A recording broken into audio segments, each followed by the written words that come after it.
Saldaña, escritor y amante del lado oculto de las historias. Fantasmas, ovnis, el mundo paranormal y seres invisibles. Apaga la luz y disfruta de esta hora oscura aquí en Radio Pasión US, seduciendo tus sentidos.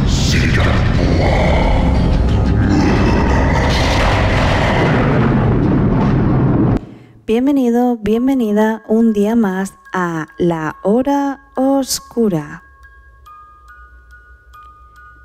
Puedes seguir todos nuestros programas a través de la página oficial www.radiopasion.us.com.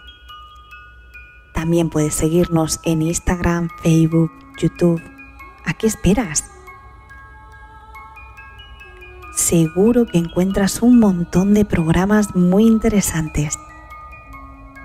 Y sin más dilación vamos a empezar con nuestro programa de hoy, en La Hora Oscura. La casa encantada. Los mortales en la casa. No ocurrió bajo el influjo de ninguna de las circunstancias que solemos calificar como escabrosas, ni tampoco se trataba del clásico escenario tenebroso. La primera vez que me encontré frente a la casa que es objeto de este cuento navideño, el sol brillaba. No hacía viento, ni llovía cántaros, ni retumbaban los rayos, ni ninguna circunstancia acrecentaba de ningún modo su efecto aterrador. Diré aún más, llegué hasta la casa directamente desde la estación del tren, a poco más de 1 milla de distancia. Si me volvía desde donde estaba observando la fachada, alcanzaba a ver el camino por el que había llegado y los cotidianos trenes de mercancías atravesando el silencio, el terraplén que cruzaba el valle. No afirmaré que todo a mi alrededor perteneciera al reino del ordinario, puesto que dudo que nadie, a excepción de las personas sin imaginación, pueda proclamar tal cosa sin género de dudas. Y con esta afirmación delato mi vanidad.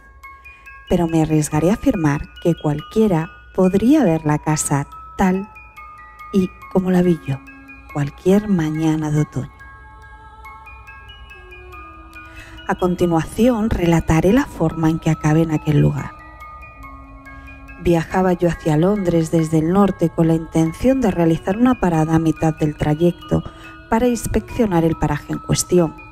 Mi salud requería una residencia temporal en el campo y un amigo mío que lo sabía y que por casualidad había pasado cerca de la casa me escribió sugiriéndomela como un lugar apropiado para mi descanso.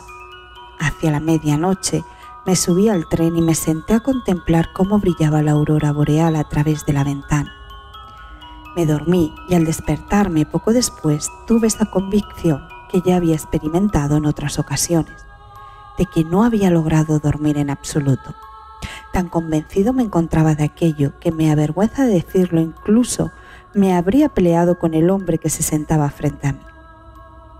Aquel individuo llevaba toda la noche, algo demasiado habitual en lo que respecta a las personas que se sientan frente a uno en los trenes, molestándome con sus piernas demasiado largas y diría que demasiado abundantes.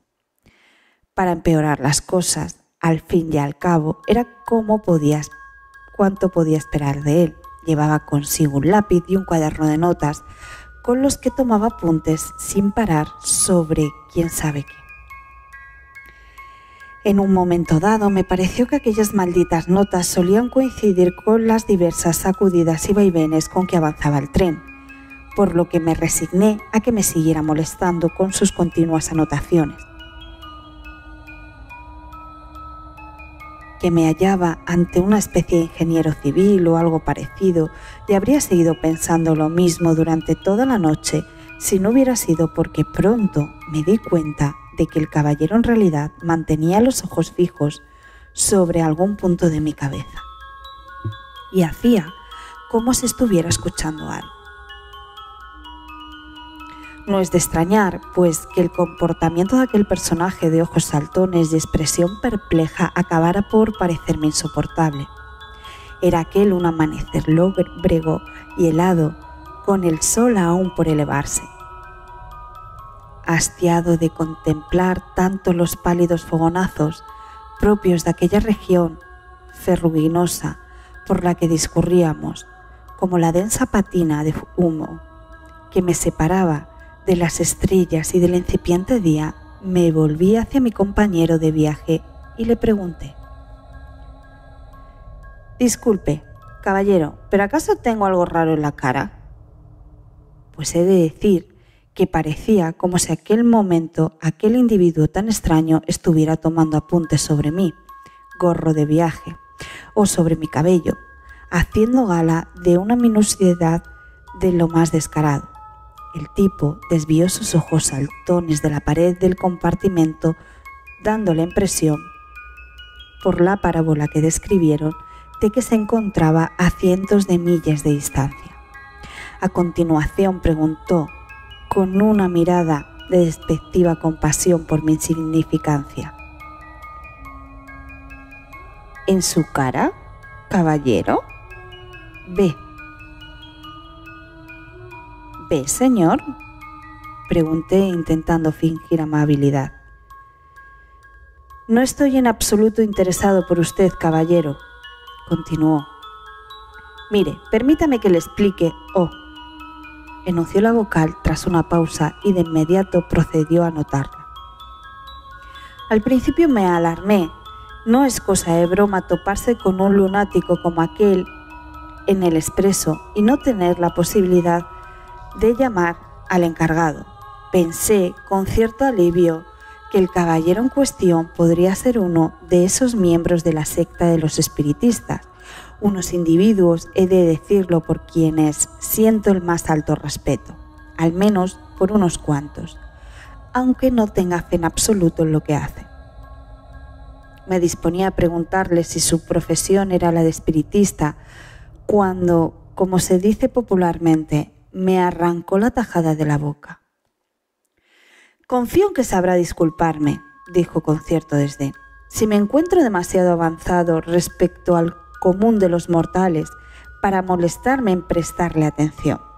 Me he pasado la noche, como de hecho suelo hacer casi todos los días de mi vida, enfrascado en una conferencia espiritual». «Oh», dije con cierta irritación. «Las comunicaciones de esta noche», continuó el caballero, volviendo varias páginas de su cuaderno, «se iniciaron con el siguiente mensaje: comunicados malintencionados arruinan las buenas maneras». «Muy razonable», apunté, «pero ¿se trata acaso de una idea novedosa?» «Lo novedoso es que lo afirmen los espíritus», contestó el caballero. Solo pude limitarme a reiterar mi irritado lamento y a preguntarle si podía honrarme con la lectura del último de los comunicados. «Oh, sí. Más vale pájaro en mano», comenzó el caballero leyendo su última entrada con gran solemnidad, «que ciento nadando». «Estoy completamente de acuerdo», dije. «Pero ¿no debería ser volando?» «Vino hasta mí como nadando», contestó el caballero. A continuación me informó de que el espíritu de Sócrates le había hecho partícipe de la siguiente revelación en el transcurso de la noche. «Querido amigo, espero que se encuentre con una salud excelente. Hay 2 personas en este vagón de tren. ¿Cómo están? Hay 17.479 espíritus con nosotros, pero no pude verlos. Pitágoras se encuentra aquí conmigo. No tiene el privilegio de pronunciarse, pero espera que disfrute del viaje. Galileo también se había pasado por allí, dando muestras de su gran inteligencia científica. Me alegra volver a verlo. Amico, ¿cómo está? El agua se le helará en cuanto refresque. Adiós». Asimismo, durante la noche se habían producido los siguientes fenómenos.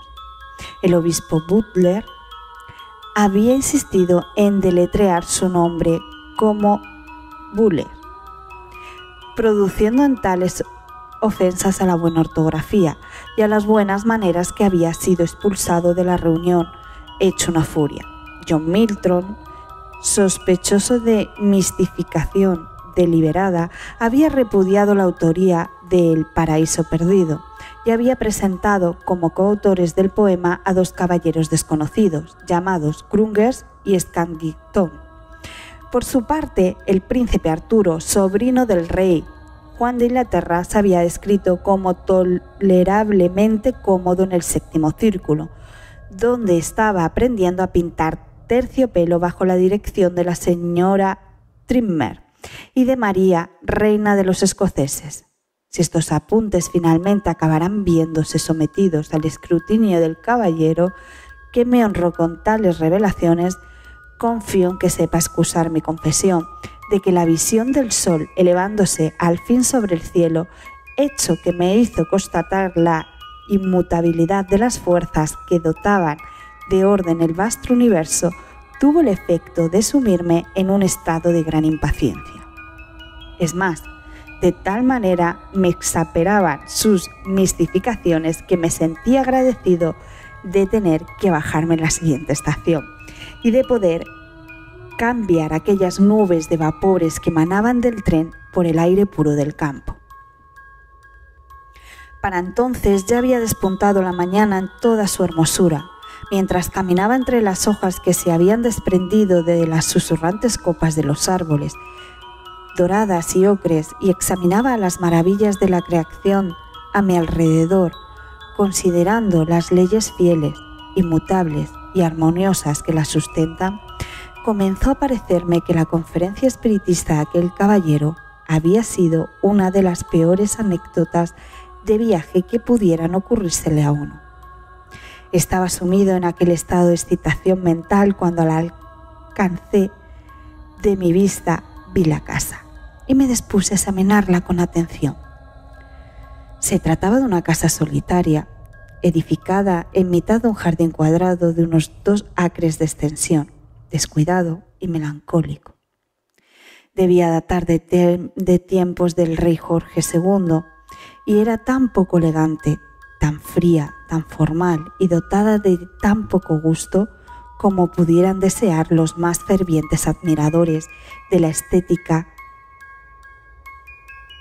preferida por el cuarteto al completo de los Jorges.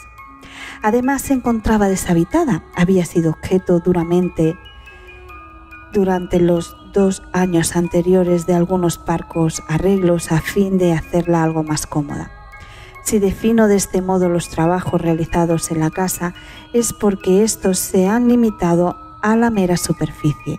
En lo que concernía al artesonado y a la pintura, por ejemplo, la obra ya había comenzado a desprenderse, a pesar de que los colores fueran recientes.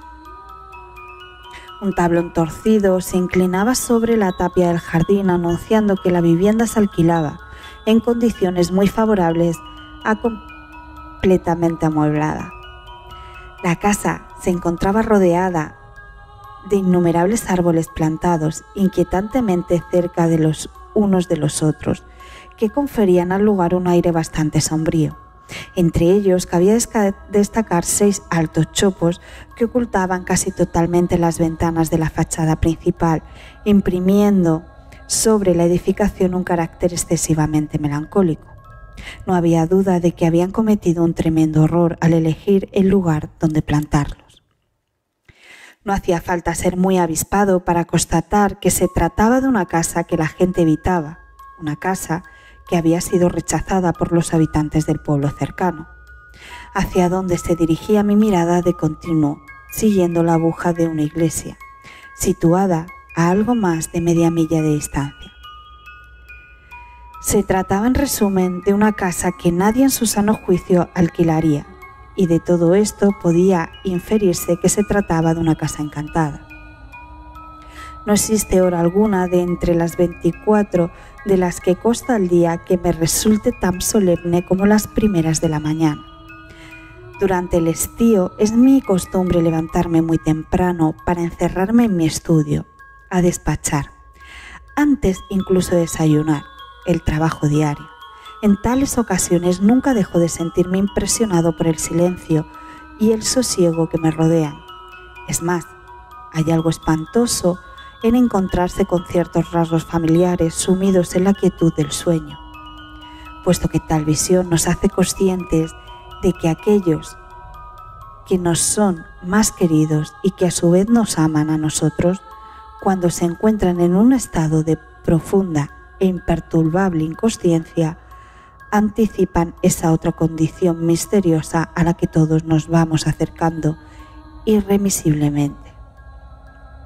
La vida detenida, los hilos rotos con el ayer, el sillón desierto, el libro cerrado, las ocupaciones abandonadas, aún antes de concluir, todas ellas son imágenes que prefiguran a la muerte.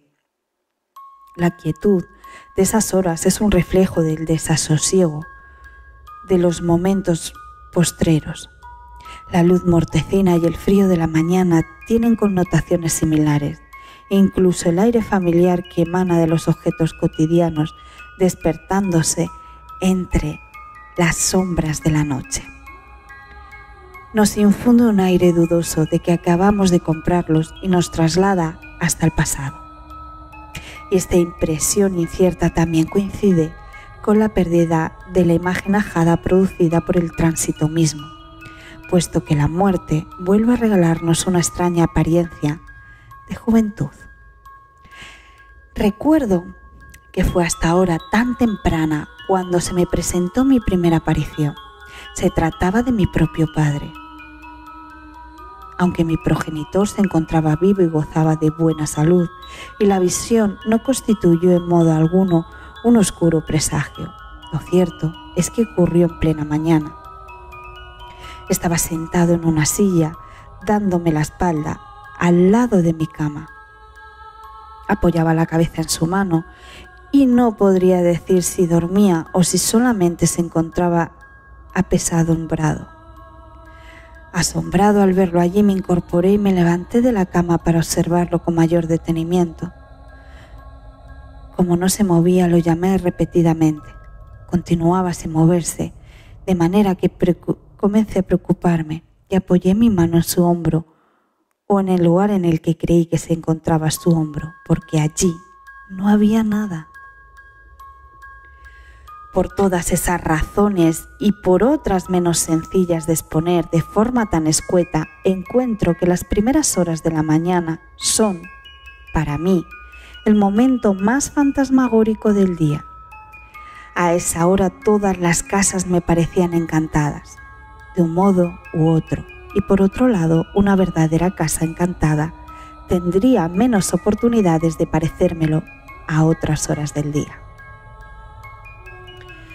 Me dirigí hacia el pueblo meditando sobre el abandono de aquel lugar. Me encontré con el dueño de la pequeña posada local, apostado junto al umbral de su negocio. Me senté para tomar un frugal desayuno y aproveché para mencionar el asunto de la casa. ¿Está encantada?, pregunté. El posadero clavó su mirada sobre mí, negó con la cabeza y respondió: «Yo no digo nada». «¿Entonces lo está?». «Bueno», gritó el posadero en un arrebato de franqueza algo desesperada, «si me dejaran elegir, yo que usted no dormiría allí». «¿Por qué no?». «Si quisiera que todas las campanillas de una casa sonasen a la vez, aunque nadie las tocara, y que todas las puertas se cerrasen con estrépito, aunque nadie las empujara, y si me divirtiera toda clase de pisadas de acá para allá, aunque nadie, salvo usted, hubiese puesto un pie en el interior de la casa». «Bueno», explicó el posadero, «en tal caso sí, que consentiría el dormir allí». «¿Es que alguien ha visto algo extraño, quizás?». El posadero volvió a mirarme fijamente y de repente, con la misma aparente desesperación, se volvió hacia las caballerizas y llamó a su empleado. «¿Y qué?». Al momento apareció un muchacho joven y fornido, con un rostro enrojecido y redondeado, una mata corta de pelo de tono arenoso, una boca amplia y risueña y una nariz chata. Vestía un chaleco de manga ancha con líneas violetas adornando con botones de nácar. Parecía como si el chaleco le hubiese crecido encima de la piel. Es más, para comportarse con cierta justicia con el resto de los miembros de su persona, daba la impresión de que el chaleco fuera también a terminar por cubrir su cabeza y sus botas si antes no se lo ponía coto. «Este caballero desea saber», dijo el posadero, «si alguien ha visto algo extraño en los chopos». «Sí, una mujer encapuchada y algo que hacía bú, bú», fue la rápida respuesta de Kay. «¿Quieres decir un aullido fantasmal?» «Quiero decir un pájaro, señor». «Ah, una mujer encapuchada con un búho. Dios mío, ¿y tú la has visto alguna vez?» «He visto al búho. ¿Nunca has visto a la mujer?» «No tan claramente como he visto al búho, pero siempre van juntos». «¿Ha visto alguien a la mujer con tanta claridad como al pájaro?» «Dios bendito, señor, muchos lo han visto». «¿Quiénes?» «Dios bendito, señor, muchos». «¿Quiénes? Por ejemplo, el comerciante de enfrente, ese que está a punto de abrir la tienda». «¿Perkins? Bendito sea, señor. Perkins no se acercaría por la casa tal que anochezca». «No», explicó el joven con considerable arrojo. «No es que Perkins sea muy listo, pero es lo suficientemente estúpido como para no hacer eso». En aquel momento el posadero dijo entre dientes que por la cuenta que le traía confiaba en que Perkins fuera inteligente. ¿Quién es? O en todo caso, ¿quién era la mujer encapuchada del búho? ¿Lo saben ustedes? Bueno, explicó Ikei, agarrando su gorra con una mano mientras se rascaba la cabeza con la otra. Dicen por ahí que fue asesinada y que el búho desde entonces no hace más que alular y alular.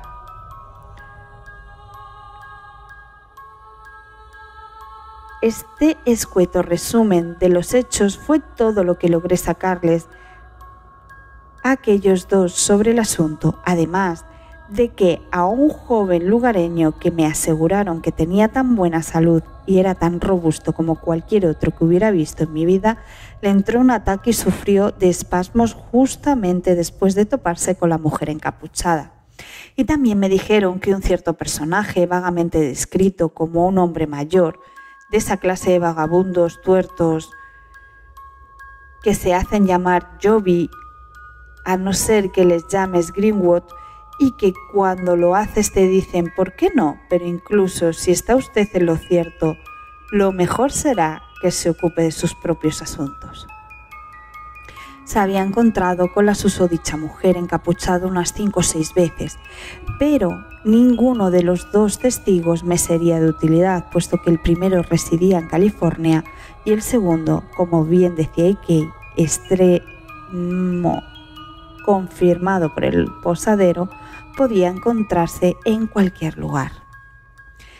Ahora bien, aunque suelo tratar con un tono solemne y en voz baja los misterios inherentes a esa gran barrera que nos separa del otro mundo y al que se someten todas las cosas que en este mundo han sido, y aunque no tendré la audacia de fingir que no sé nada de ellos, lo cierto es que no me es posible reconciliar las puertas que se cierran con estrépito, las campanillas que repican, las maderas que crujen y otras menudecencias por el estilo, con la majestuosa belleza y la omnipresencia de todas las reglas divinas de las que tengo conocimiento, en mayor medida de lo que un poco antes en el día había podido reconciliar la conferencia espiritual de mi compañero de vagón, con la imagen del sol saliendo por el horizonte. Es más, yo había visto ya en 2 casas encantadas, ambas situadas en el extranjero, En una de ellas, un viejo caserón italiano que tenía la reputación de encontrarse repleto de fantasmas y que poco antes de mi llegada había sido abandonado por esta misma razón. Residí durante 8 meses y disfruté allí de una existencia tranquila y placentera. A pesar de ello, la casa poseía un buen número de habitaciones misteriosas que nunca se usaban, así como una alcoba encantada de primera categoría en la guisa de una estancia alargada contigua a mi dormitorio en la que solía sentarme a leer con frecuencia. Con delicadeza comenté todas estas consideraciones con el posadero, y en cuanto al hecho de que esta casa en cuestión, Los Chopos, poseyera una reputación problemática, de nuevo razoné con él que muchas cosas tenían una mala reputación inmerecida y lo sencillo que resultaba otorgarla sin motivo. A continuación le pregunté si de veras no pensaba que, si los dos nos empeñábamos en difundir por el pueblo rumores sobre cualquier viejo borracho de aspecto singular, diciendo, por ejemplo, que había vendido su alma al diablo, si no creía en suma que con el tiempo todos acabarían sospechando que así lo había hecho, pero debo confesar que todos estos razonamientos no tuvieron el efecto deseado en el posadero.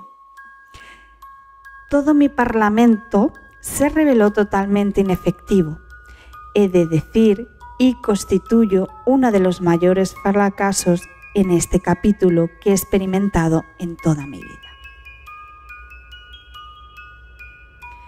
Para resumir esta parte de mi historia, la casa encantada había logrado cautivar mi curiosidad y ya estaba medio convencido de que debía alquilarla, de modo que una vez terminé de desayunar, conseguí que el cuñado de Perkin, un fabricante de látigos y arneses que se encargaba de la oficina postal y que estaba sometido por los demás a una recta mujer partidaria de los persuasivos métodos de la sociedad abstemia de la Double Siding Light Emmanuel, me entregara las llaves y me dirigí hacia la casa en cuestión, acompañado por el posadero y por el joven Kay.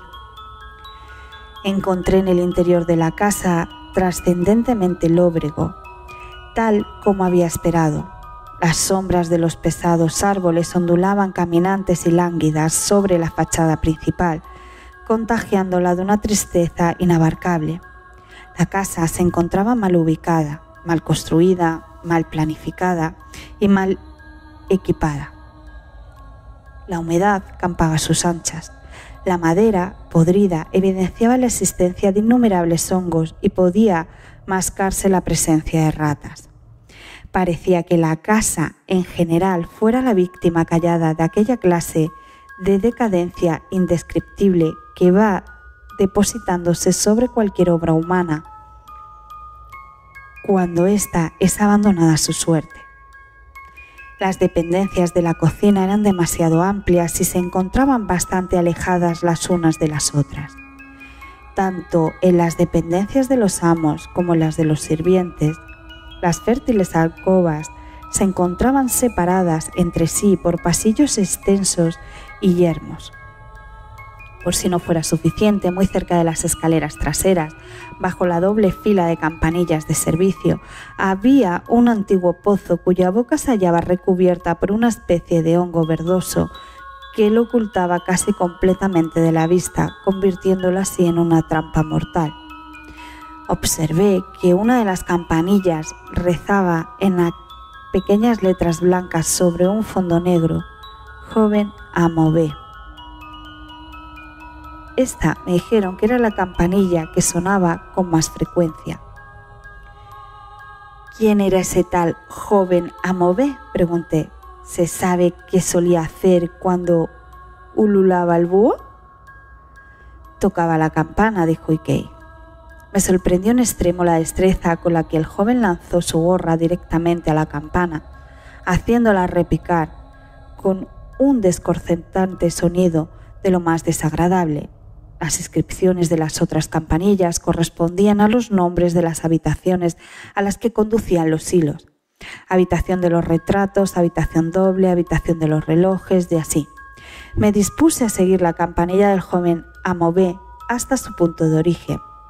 Descubrí entonces que el caballero había disfrutado de una alcoba de tercera categoría en un espacio triangular que había justo debajo del palomar, con una chimenea en una esquina que semejaba a una escalera piramidal, que alguien de la talla de Pulgarcito hubiera construido hasta llegar al techo. Algo me decía que el joven amo B debía de haber sido una persona excesivamente pequeña para conseguir calentarse aún mínimamente con esa chimenea. El papel pintado de una de las paredes se había desprendido de una sola pieza y ahora bloqueaba la entrada. Incluso conservaba todavía fragmentos de yeso adheridos. Parecía ser que el joven amo B, en su forma fantasmal, tuviera especial preferencia por arrancar el papel pintado. Ni el posadero ni Kay fueron capaces de explicar el porqué de un comportamiento tan absurdo. No realicé ningún otro descubrimiento aquel día, excepto que la casa poseía un ático de proporciones considerables y algo laberíntico. Las diversas estancias se encontraban moderadamente bien amuebladas, aunque sin excesos. Algunas de las piezas, digamos que un tercio de ellas, databan de los tiempos de la construcción de la casa.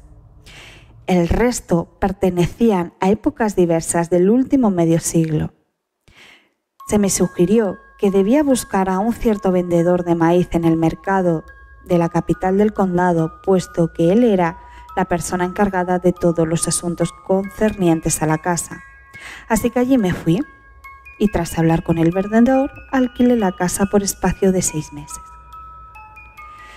Era mediados de octubre cuando me mudé con mi hermana soltera, una mujer de unos 38 años de edad, guapa, de buen juicio y mejor talante.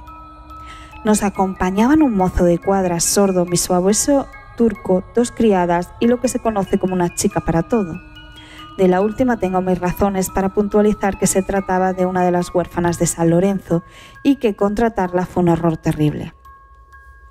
El año tocaba su fin antes de tiempo. Las hojas se desprendían con premura. Hacía un frío cortante cuando tomamos posesión del lugar y la oscuridad de nuestro nuevo hogar resultaba deprimente en extremo. La cocinera, una mujer simpática pero de cortas entendederas, rompió a llorar cuando vio la cocina y pidió que en el caso de que enfermara a causa de la humedad, su reloj de plata fuera entregado a su hermana, cuya vivienda estaba situada en el número 2 de Tupintox Garden, Ligging Walls, Clapham Rise. Por su parte, Stricker, la doncella, hizo gala de una fingida alegría, pero fue la que en mayor medida resultó martirizada una vez nos establecimos.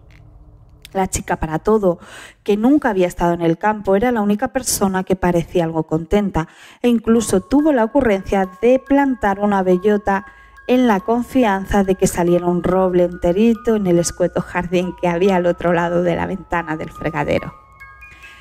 Antes de que anocheciera, habíamos pasado ya por todas las míseras naturales. Las sobrenaturales tendrían que esperar que se derivaran de la mudanza en sí. Informes deprimentes ascendían como el humo desde el sótano en profusión y descendían desde las habitaciones superiores. En la casa no había nada, no había rodillo, no había salamandra, lo cual no me sorprendió, ya que no tenía ni idea de lo que era. Y lo que sí había estaba roto. Supuse que los últimos inquilinos debían de haber vivido como puercos. ¿Por qué el dueño la alquilaría en tal estado? En mitad de aquel desastre, la chica para todos se comportó de una forma ejemplar, sin perder ni un ápice de su alegría. Pero para cuando transcurrieron las primeras 4 horas tras la caída del sol, todos habíamos trascendido ya al plano espiritual. Por si fuera poco, la chica había visto algo con ojos y estaba sumida en un estado de histeria galopante. Mi hermana y yo habíamos acordado no mencionar a nadie el tema del encantamiento y aún hoy estoy seguro de que mientras descargábamos los enseres no había dejado a Kay solo con las mujeres, ni cuando estaban todas juntas en grupo, ni cuando alguna de ellas se separaba puntualmente de las otras. A pesar de todo, como digo, la chica para todo afirmaba haber visto algo con ojos. Nunca se pudo extraer nada más de ella sobre el incidente. Eso había sido un poco antes de las 9 de la noche, pero cuando dieron las 10 ya se le había aplicado tanto vinagre como a una tajada de salmón en conserva. Dejo al buen juicio de mi público que consideren cómo pude sentirme cuando, sumido como estaba en las circunstancias desfavorables que menciono, la campanilla del joven amo B comenzó a repicar de la manera más furiosa que pudieran imaginarse. Serían las 10:30, calculo. Turco entonces empezó a aullar de un modo tan furioso que la casa entera comenzó a resonar con sus lamentos. Espero no tener que encontrarme nunca con nadie sumido en un estado mental tan poco cristiano como el mío durante las incontables semanas en que la memoria del joven amo B se fue apoderando gradualmente de la imaginación de los miembros del servicio. Jamás llegué a saber a ciencia cierta si eran las ratas las que hacían sonar la campanilla o si tal vez eran los ratones o los murciélagos o el viento o quizás algún tipo de vibración accidental. O puede que en ocasiones hasta una mezcla de todos esos agentes, pero lo cierto es que la campanilla sonaba 2 de cada 3 noches, hasta que llegué a concebir la feliz idea de retorcerle el cuello al dichoso joven amo B con mis propias manos, o en otras palabras, arrancar la campanilla de cuajo, silenciando para siempre, de acuerdo con mi experiencia y mis creencias, al joven caballero. Para aquel entonces, la chica para todo había desarrollado una extraordinaria habilidad para la cataplepsia. Era tan pronunciada esta inconveniente dolencia en su caso que de haberlo buscado se habría convertido sin lugar a dudas su ejemplo más palmario. En las ocasiones más dispares, la muchacha se ponía rígida de repente como si fuera un monigote del día de Guy Fawkes.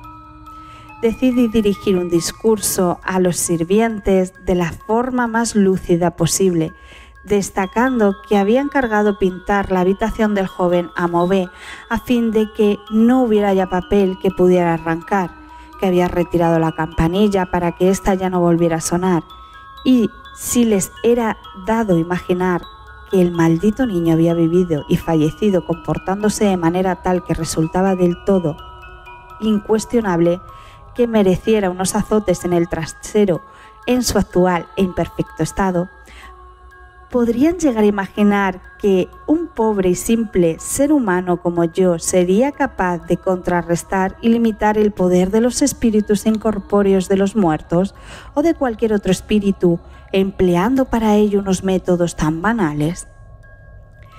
Me atrevería a decir que cuando me dirigía a ellos de esta manera adoptaba ademanes muy directos y enfáticos, por no decir incluso abiertamente complacientes con los argumentos expuestos. Pero todos mis esfuerzos resultaban en vano cuando la chica para todo se ponía rígida de repente, desde los dedos de los pies hasta la coronilla, y clavaba sus ojos en el vacío, como si se hubiera transformado en una estatua barata. Strecar, la doncella, también poseía una cualidad de naturaleza más inquietante. Soy incapaz de decir si es que era el suyo un temperamento inusualmente linfático o qué otra cosa le ocurría. Pero lo cierto es que esta joven se convirtió de la noche a la mañana en una especie de destilería consagrada a la producción de las más copiosas y translúcidas lágrimas que haya tenido nunca ocasión de ver. Combinada con esa capacidad, hay que decir que poseía una peculiar tenacidad para aferrarse a dichos especímenes, de manera que en lugar de dejar caer estos, los llevaba todo el día colgados sobre el rostro y la nariz. En dicha condición, mientras meneaba su cabeza con un gesto de reprobación sutil, su silencio me apesadumbraba, más de lo que podría haber hecho una disputa con el admirable Crichton por una bolsa de dinero. La cocinera, por su parte, insistía en recubrirme como si se tratase de un ropaje de nociones de lo más confuso, pues solía poner el colofón a nuestras reuniones pretextando que la casa la estaba matando, ocasión que aprovechaba para repetir con humildad su última voluntad en lo que se refería al reloj de plata. En lo que respecta a nuestra vida nocturna, sucumbíamos a una epidemia de sospechas y de miedos, ambos altamente contagiosos, y he de decir que no existe un contagio peor en el mundo. Mujer encapuchada. De acuerdo con las habladurías, nos acechaba un convento entero de mujeres encapuchadas. Ruidos. Con aquel nivel de contagio entre las criados, varias veces me ocurrió encontrarme yo mismo sentado en uno de aquellos deprimentes salones, atento a cualquier sonido, hasta que había escuchado tantos y tan diversos que perfectamente se me podía haber helado la sangre si no lo hubiera calentado mediante la audaz aventura de investigar sus causas. Le reto a que intente esto mismo cuando esté en la cama en mitad de la noche. Intente esto mismo junto a su cómoda chimenea cuando esté a punto de retirarse a dormir. Uno puede llenar toda una casa de ruidos si así lo desea, hasta que se es consciente de uno distinto por cada célula de su sistema nervioso. Lo repito, se contagiaban entre nosotros las sospechas y el miedo, y no existe un contagio en el mundo peor que este. Las mujeres, con sus narices sumidas en un estado de sensibilidad crónica por causa de la continua aplicación de sales, estaban siempre a punto de desvanecerse, así como de explotar por la causa más nimia. Las dos más mayores enviaban a la chica para todo a cualquier expedición que considerasen peligrosa, y ella misma siempre demostraba lo acertadas que estaban en sus miedos cuando la veían regresar de su excursión totalmente cataléptica. Si la cocinera o la misma Strecker subían por la noche al segundo piso, sabíamos que de un momento a otro escucharíamos un golpe en el techo, y esto tenía lugar de forma tan constante que parecía como si hubiéramos contratado a un boxeador para que anduviera por la casa propinándole un toquecito de los suyos. Uno de esos sopapos que suelen conocerse entre las clases populares como el subastador, a todas las domésticas con las que se cruzase.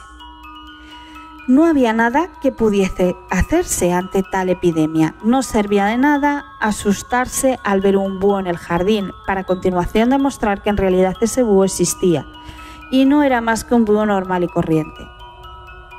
No servía de nada descubrir que Turco siempre aullaba cuando alguien tocaba por casualidad ciertas notas discordantes en el piano. No servía de nada comportarse como un radamanto con las campanillas de madera, de manera que si alguna de ellas sonaba sin razón aparente, se descolgaba y se silenciaba para siempre. No servía de nada, en suma, encender las chimeneas, arrojar antorchas dentro del pozo, entrar de forma súbita en las habitaciones sospechosas y voltear los escondrijos. Cambiábamos de criados, pero la cosa no mejoró. El grupo nuevo se largó y vino un tercer grupo, y la cosa no mejoró tampoco. Entonces, al final, nuestro hogar, que antaño había llegado a ser moderadamente cómodo, se volvió tan desorganizado y alcanzó un estado tan lamentable que una noche no tuve más remedio que decirle a mi hermana: Patty, empiezo a pensar que nunca encontraremos a quien consienta en estar aquí con nosotros. Es más, creo que deberíamos marcharnos de la casa. Mi hermana, que es una mujer dotada de una inmensa energía, me contestó: no, John, no abandones, no te dejes vencer, existen otras maneras de afrontar esto. ¿A qué te refieres?, pregunté. John, contestó mi hermana, ya que no podemos permitir que se nos expulse de esta casa por ninguna razón, sea esta comprensible para ti o para mí, creo que debemos hacernos un favor y doblegarla completamente bajo nuestro mandato, pero los criados, dije, sí, los criados son un problema, pues prescinde de los criados, sugirió mi hermana con arrojo. Como la mayoría de personas de mi época y condición, jamás me había planteado la posibilidad de pasar sin aquellos fieles obstructores de la vida acomodada que son los sirvientes. La idea me resultaba tan novedosa que una vez sugerida no dudé en expresar mis reservas. Sabemos de antemano que vienen aquí a sentir miedo y a infectárselo los unos a los otros, y efectivamente en cuanto llegan podemos comprobar que no nos hemos equivocado, tienen miedo y se infectan entre sí, explicó mi hermana. Con la excepción de Bottles, observé en un tono meditabundo. Me refería a mi mozo de cuadra, que es sordo. Aún lo conservo a mi servicio, en lo que constituye un fenómeno de taciturnidad sin igual en toda Inglaterra. Por supuesto, John, asistió mi hermana, con la excepción de Bottles. ¿Y qué prueba eso? Bottles no habla con nadie y no escucha a nadie, a no ser que se le grite directamente en la oreja, y nunca ha dado muestras de alarma, ni tampoco ha alarmado a persona alguna, ni una sola vez. Esto era completamente cierto. El individuo en cuestión se retiraba cada noche a las 10 en punto a su cama situada sobre la cochera, sin otra compañía que una horca y un barreño de agua. Si me hubiera presentado a esa hora delante de Bottles, el barreño de agua habría caído sobre mi cabeza y la horca me habría atravesado. De eso estaba convencido. Bottles tampoco parecía haberse hecho eco nunca de ninguno de nuestros variados dramas domésticos. Se sentaba delante de su cena en un silencio imperturbable, a pesar de la apariencia melancólica de Straker y de la rigidez marmórea de la chica para todo, y se limitaba a atiborrarse los carrillos de patatas o bien se aprovechaba del estado general de derrumbe anímico del servicio para agenciarse una porción extra de pastel de carne. De manera que, continuó mi hermana, dejaremos fuera a Bottles, y si tenemos en cuenta, querido John, que la casa es demasiado grande, tal vez esté demasiado apartada como para dejarla en manos de nosotros tres solos. Propongo que busquemos entre nuestros amigos hasta que reunamos un número selecto de los más fieles y dispuestos y que formemos una sociedad que establezca aquí por un espacio de 3 meses, a fin de que nos ayudemos entre nosotros y vivamos contentos los unos con los otros. Una vez hecho esto, ya veremos qué ocurre.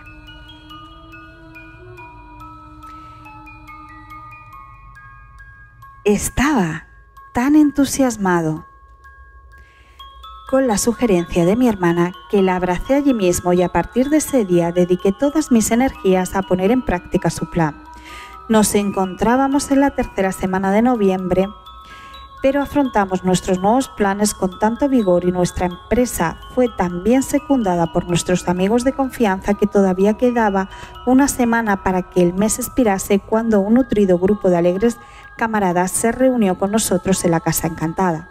A continuación mencionaré 2 pequeños cambios que mi hermana y yo introdujimos cuando todavía vivíamos solos.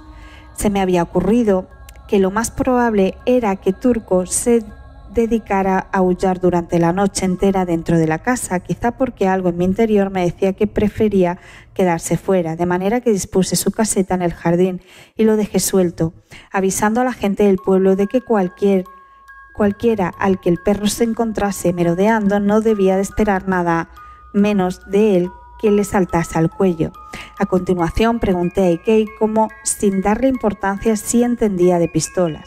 Sí, señor, conozco una buena arma cuando la veo, así que le pedí que viniera a la casa para darme su opinión sobre la mía.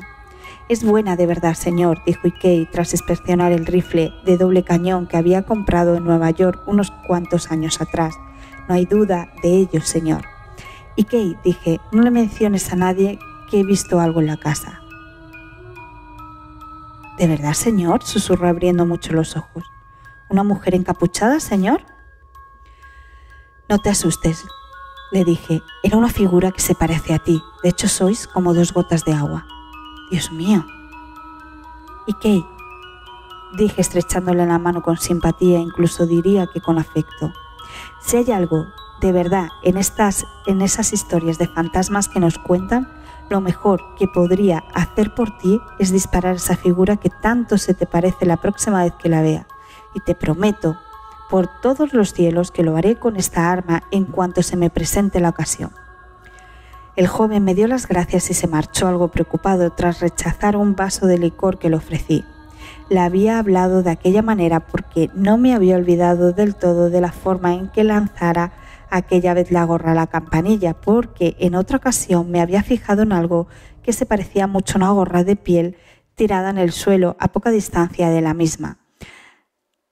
A la postre, una noche en que la campanilla no había dejado de sonar, y por último, porque me había dado cuenta de que las noches más fantasmagóricas eran aquellas que seguían a las visitas de Ikei hacía para calmar a los criados. No quiero ser injusto con Ikei, la casa le asustaba y creía de veras que se encontraba encantada, pero a pesar de todo parecía fingir que ocurrían hechos inexplicables siempre que se le daba la oportunidad para ello. Otro tanto pasaba con el caso de la chica para todo. Deambulaba por la casa en un estado de terror absoluto y a pesar de sus terrores verdaderos, mentía sobre otros inventados de la manera más monstruosa e incluso llegó a imaginarse muchas de las alarmas que luego difundía, así como para realizar ella misma muchos de los ruidos que los demás escuchábamos cada noche. Yo me había dedicado a observarlos a ambos y era perfectamente consciente de todo lo que pasaba. No es necesario que explique aquí este comportamiento tan ridículo. Me contentaré con apuntar que le resultará familiar a cualquier hombre inteligente con una cierta experiencia en medicina, leyes o cualquier otro trabajo que requiera la observación de las personas, que es tan común como cualquier otro que pueda observarse y que se trata de un comportamiento que las personas racionales bien harán en examinar antes de afrontar otro tipo de indagaciones y rechazarán siempre que investiguen asuntos misteriosos. Pero regresemos a nuestro grupo. Lo primero que hicimos cuando estuvimos todos juntos fue echar a suertes la distribución de las habitaciones.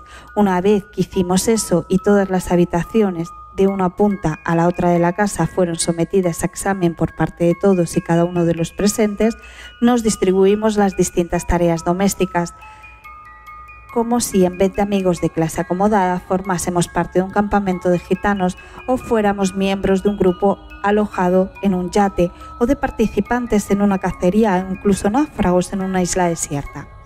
A continuación, compartí con nuestros amigos todos los vagos rumores concernientes a la dama encapuchada, al búho y al joven Amobé, junto con otros aún más vagos que habían circulado durante nuestra estancia. Esto es, la ridícula presencia en la casa del espectro de una anciana que caminaba arriba y abajo cargando una mesa redonda tan espectral como ella misma, o la de un imbécil igualmente impalpable, puesto que nadie había sido capaz de agarrarlo todavía.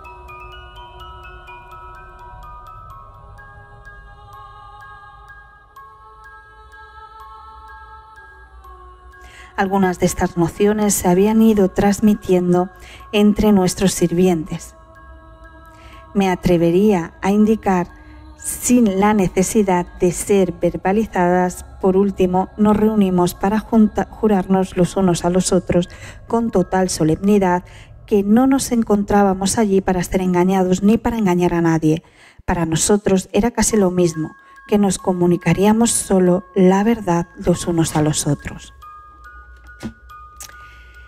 Y que solo a la verdad daríamos pábulo. Acordamos que cualquiera que escuchase ruidos extraños durante la noche y que deseara investigarlos tendría la obligación de llamar a mi puerta primero. Y por último, que en la noche de Reyes, la última de las fiestas navideñas, todas nuestras experiencias individuales a partir de aquella hora en la que nos reuníamos por primera vez en la Casa Encantada sería el objeto de una apuesta en común. Juramos asimismo que hasta esa noche no diríamos nada, a no ser que algún hecho especial nos instara a romper el silencio al que nos habíamos comprometido. Éramos en número y temperamento tal como relataré a continuación. Primero mencionaré a mi hermana y luego a mí, naturalmente. En el sorteo de las alcobas, mi hermana había sacado su propio dormitorio y a mí me había tocado curiosamente el del joven amo B.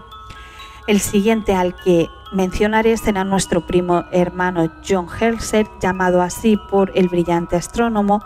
No creo que haya existido en la historia un hombre más hábil con un telescopio. Lo acompañaba su esposa, una mujer encantadora con quien se había casado la primavera anterior. Pensé que había sido algo imprudente traerla, puesto que en unas circunstancias como las que vivíamos nadie puede anticipar las consecuencias de una falsa alarma. Pero supongo que él sabría lo que hacía.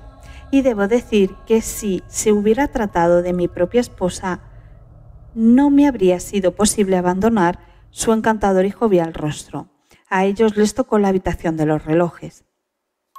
Alfred Starling, un joven de 28 años de edad, de una amabilidad fuera de lo común y por quien sentía una gran simpatía, sacó la habitación doble, que hasta entonces había sido la mía, y que tenía aquel nombre por encontrarse dividida en dos alcobas, una de las cuales hacía las veces de vestidor con dos enormes ventanales,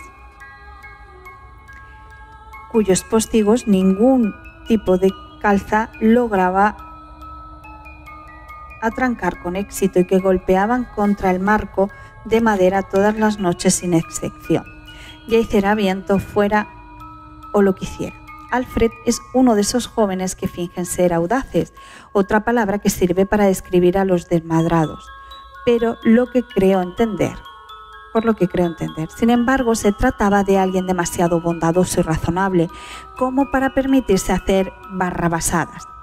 Debería haberse distinguido ya, sin duda, si no hubiera sido porque su padre le había dejado desafortunadamente con muy pocos medios para garantizar su independencia. Esto es unas 200 libras anuales, motivo por el cual su única ocupación en la vida había consistido hasta el momento en gastar 600.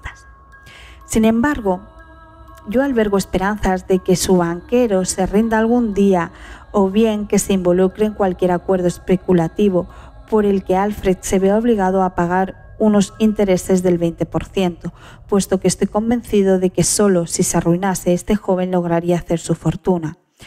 Belinda Bates, la amiga del alma de mi hermana y una muchacha deliciosa, amigable y de altas capacidades intelectuales, se quedó con la habitación de los retratos.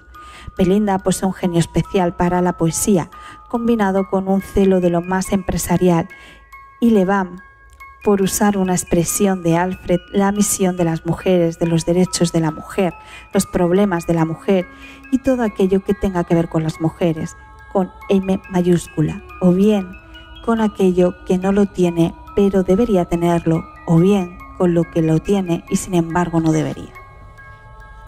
Muy bien, querida, y que el cielo te ayude, le susurré la primera noche que me despedí de ella junto a la puerta de la habitación de los retratos. Pero no exageres, y cuando pienses en la gran necesidad que existe, querida mía, de más trabajos reservados a las mujeres de los que ofrece nuestra sociedad, no te lances al cuello de los pobrecitos hombres, incluso los que te parezca que suponen un obstáculo, como si ellos fueran los opresores naturales de tu sexo.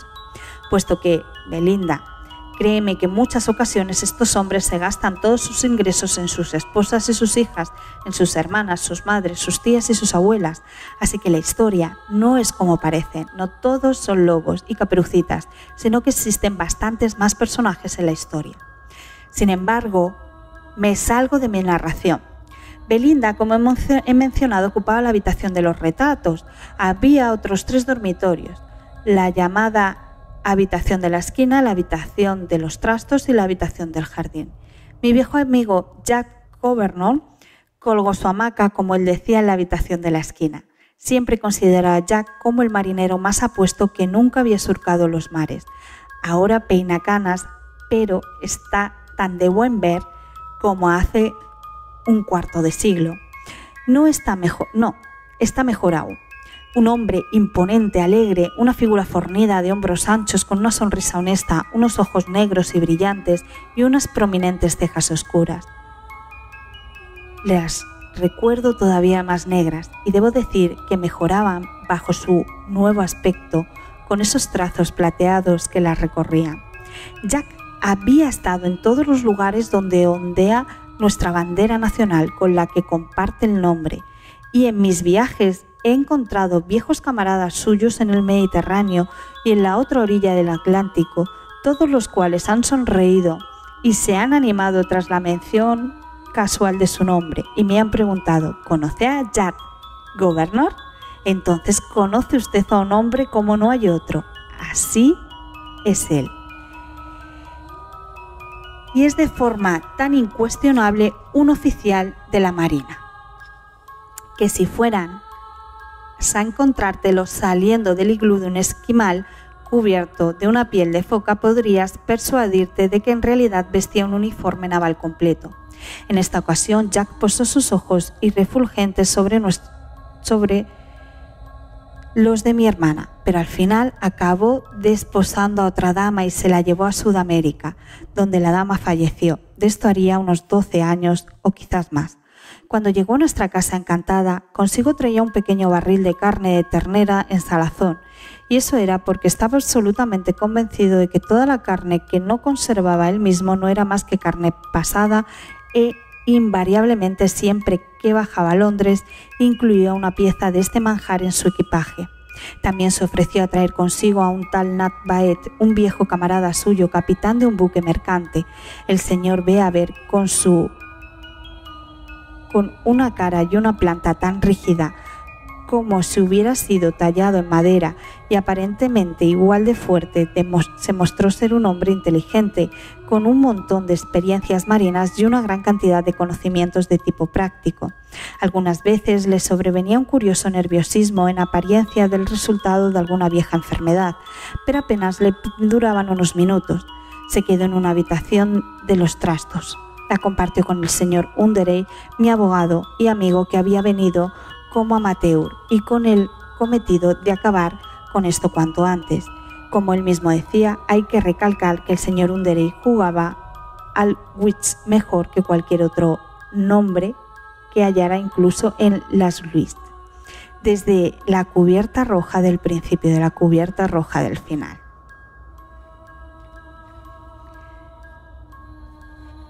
Nunca fui más feliz en toda mi vida que en aquellos días, y creo que ese era el mismo sentimiento que compartíamos todos.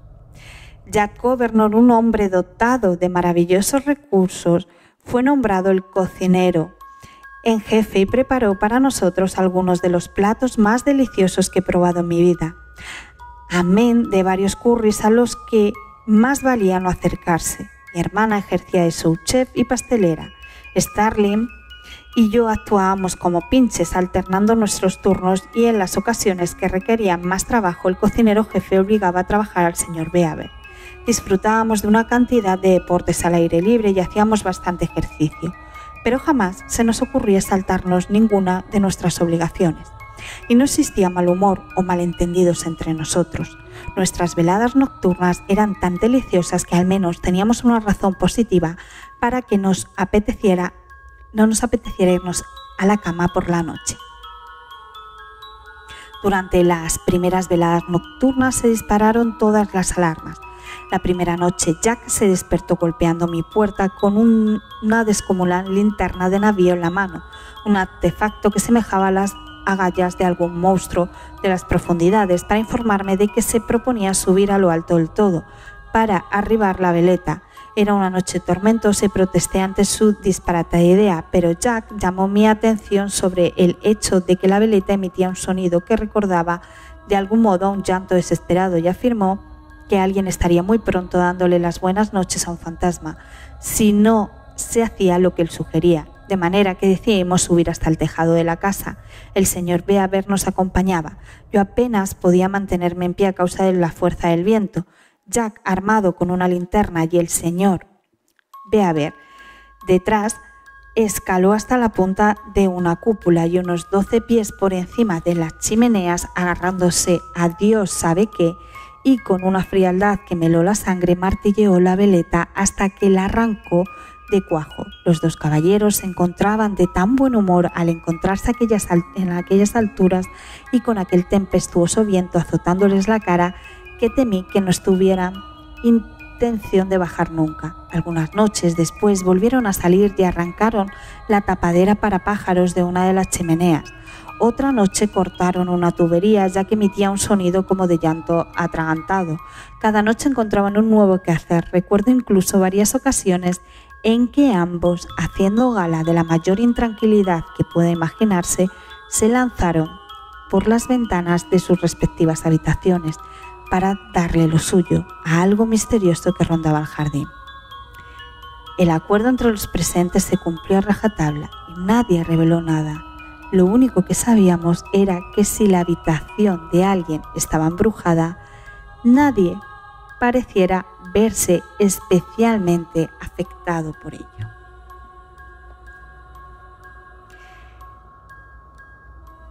Si queréis saber cómo continúa esta historia de Charles Dickens, os espero el próximo día.